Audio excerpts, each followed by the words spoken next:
नमस्कार मु डीसीपी भुवनेश्वर आपण मानक गोटे नुआ प्रकार साइबर फ्रॉड विषय सचेतन करने को चाहूँगी। आजिकाली देखा जाउछि गोटे नुआ प्रकार साइबर फ्रॉड चली जड़े व्यक्ति को कॉल आसुची व्हाट्सएप रे किंबा अन्य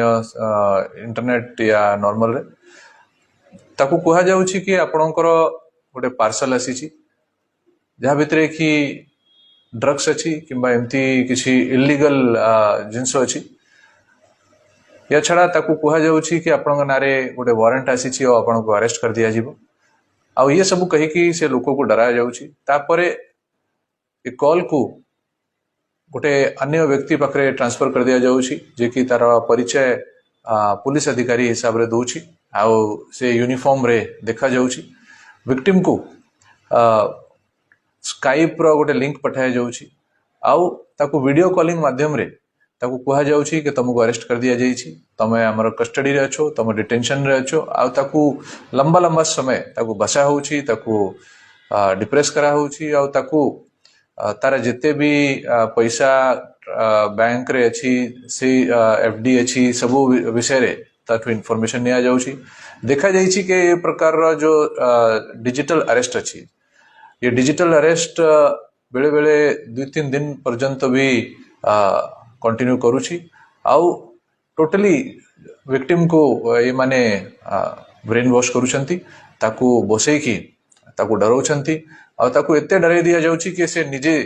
ताकर इंस्ट्रक्शन रे जहाँ से माने कहउछंती से अनुसार काम करबा को बाध्य हो जाउची आउ विक्टिम जाई कि तारा अकाउंट रू सब पैसा से माने को ट्रांसफर करबा को भी बाध्य होउची। आपण मानू समस्त कहि देबा को चाहिबी कि ये सब प्रकार जो कॉलर्स अछंती ये समस्त साइबर फ्रॉड अछंती एमती कोनसी प्रकार अरेस्ट पुलिस द्वारा करा जाए नहीं यदि आपण को एमती गोटे फोन आसुची कि आपणकर गोटे पार्सल अछि जोठी कि ड्रग्स अछि किंबा अन्य अवैध जिनस अछि या छड़ा तांका नारे यदि वारंट आसीची से मानक ऊपर विश्वास करंतु नहीं इमिडिएटली आपन निकटस्थम पुलिस स्टेशन को जाइए जनातु किंबा साइबर पुलिस स्टेशन को जाइए इन्फॉर्म करंतु साइबर हेल्प डेस्क रे आपण जणाई पारिबे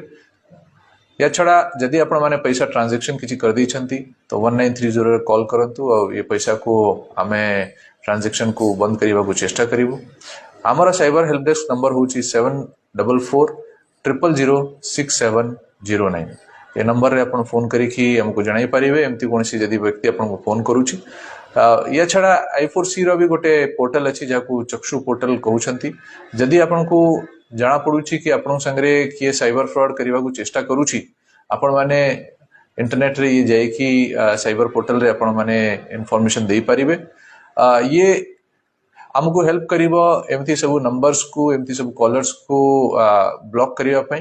आउ अन्य माने एमानकर शिकार हेबेनी अन्य व्यक्ति एमानकर शिकार हेबेनी ये सब काम रे हमको हेल्प करिवो। आपण मानको समस्त को मोर रिक्वेस्ट रहइबो कि आपण माने जदि एमती कोनसी इन्फॉर्मेशन पाउछंती इमिडिएटली पुलिस रा साहाय्य नियंतु। धन्यवाद।